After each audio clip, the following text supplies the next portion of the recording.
ಎಲ್ಲರಿಗೂ ನಮಸ್ಕಾರ ಸ್ನೇಹಿತರೆ. ಇಂದಿನ ಸಂಚಿಕೆಯಲ್ಲಿ ನಾವು ಮೌರ್ಯರು ಹಾಗೂ ಕುಶಾಣರ ಬಗ್ಗೆ ಪ್ರಮುಖವಾದಂತಹ ಕೆಲವೊಂದು ಅಂಶಗಳನ್ನು ತಿಳಿದುಕೊಳ್ಳೋಣ. ಈ ಒಂದು ಅಂಶಗಳು ಟಿ ಪರೀಕ್ಷೆ, GPSTR ಪರೀಕ್ಷೆ ಮುಂತಾದ ಸ್ಪರ್ಧಾತ್ಮಕ ಪರೀಕ್ಷೆಗಳಿಗೆ ಉಪಯೋಗ ಆಗಬಹುದು.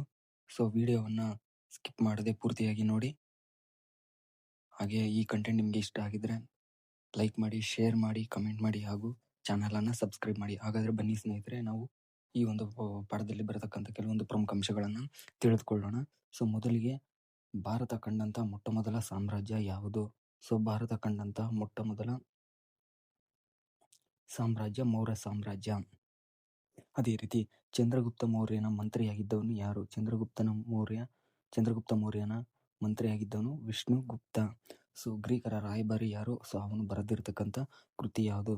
ಸೊ ಗ್ರೀಕರ ರಾಯಭಾರಿ ಮೆಗಾಸ್ತನೀಸ್. ಅವನು ಬರೆದಿರ್ತಕ್ಕಂಥ ಕೃತಿ ಇಂಡಿಕಾ. ಸೊ ಅದೇ ರೀತಿ ಮೌರ್ಯರ ರಾಜಧಾನಿ ಯಾವುದಾಗಿತ್ತು? ಪಾಟಲಿಪುತ್ರ ಅನ್ನೋದು ಮೌರ್ಯರ ರಾಜಧಾನಿಯಾಗಿತ್ತು. ಸೊ ಇವರು ಮಗಧದಿಂದ ತಮ್ಮ ಸಾಮ್ರಾಜ್ಯವನ್ನು ಪ್ರಾರಂಭ ಮಾಡ್ತಾರೆ. ಮಗಧದಿಂದ ಸಾಮ್ರಾಜ್ಯದ ಆಳ್ವಿಕೆಯನ್ನು ಪ್ರಾರಂಭ ಮಾಡ್ತಾರೆ.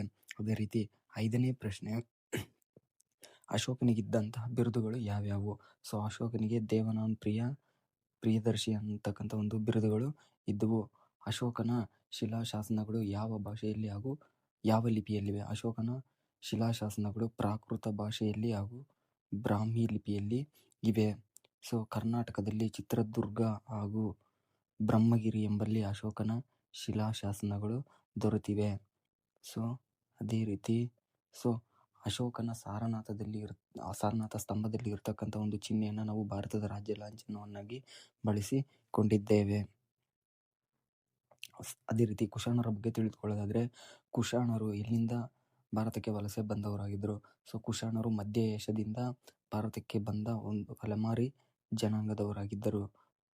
ಸೊ ಈ ಕುಶಾಣ ರಾಜಮನೆತನದ ಸ್ಥಾಪಕರು ಯಾರು? ಕುಜಲಕರ್ಡ್ ಫೀಸಸ್ ಎಂಬುವನು ಕುಶಾಣ ರಾಜಮನೆತನದ ಸಂಸ್ಥಾಪಕನು.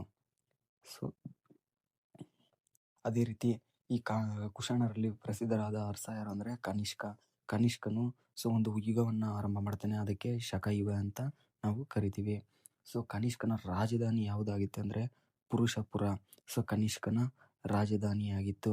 ಸೊ ಕನಿಷ್ಕನ ಕಾಲದಲ್ಲಿ ಯಾವ ಕಲೆ ತುಂಬ ಹೆಚ್ಚಾಗಿ ವಿಕಸಿತಗೊಳ್ಳುತ್ತೆ ಹಾಗೂ ಜನಪ್ರಿಯವಾಗುತ್ತೆ? ಸೊ ಗಾಂಧಾರ ಶಿಲ್ಪಕಲೆ ಅನ್ನೋದು ಕುಶಾಣರಿಂದ ವಿಕಸಿತಗೊಳ್ಳುತ್ತೆ ಹಾಗೂ ಇದು ಹೆಚ್ಚು ಜನಪ್ರಿಯತೆಯನ್ನು ಪಡೆಯುತ್ತೆ.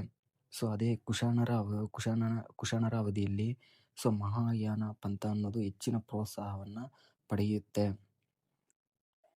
ಅದೇ ರೀತಿ ಈ ಬೌದ್ಧ ಸಮ್ಮೇಳನಗಳ ಬಗ್ಗೆ ತಿಳಿದುಕೊಳ್ಳೋದಾದ್ರೆ, ಪ್ರಥಮ ಬೌದ್ಧ ಸಮ್ಮೇಳನವನ್ನು ಅಜಾತಶತ್ರು ರಾಜಗೃಹದಲ್ಲಿ ಮಹಾಕಶ್ಯಪನ ಅಧ್ಯಕ್ಷತೆಯಲ್ಲಿ ನಡೆಸಿಕೊಡ್ತಾನೆ.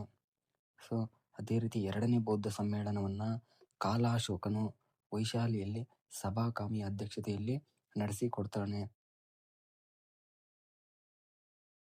ಸೊ ಅದೇ ರೀತಿ ಮೂರನೇ ಬೌದ್ಧ ಸಮ್ಮೇಳನವನ್ನು ಅಶೋಕನು ಪಾಟಲಿಪುತ್ರದಲ್ಲಿ ಮೊಗ್ಗಲಿಪುತ್ತ ತಿಸ್ಯ ಅಧ್ಯಕ್ಷತೆಯಲ್ಲಿ ನಡೆಸಿಕೊಡ್ತಾನೆ.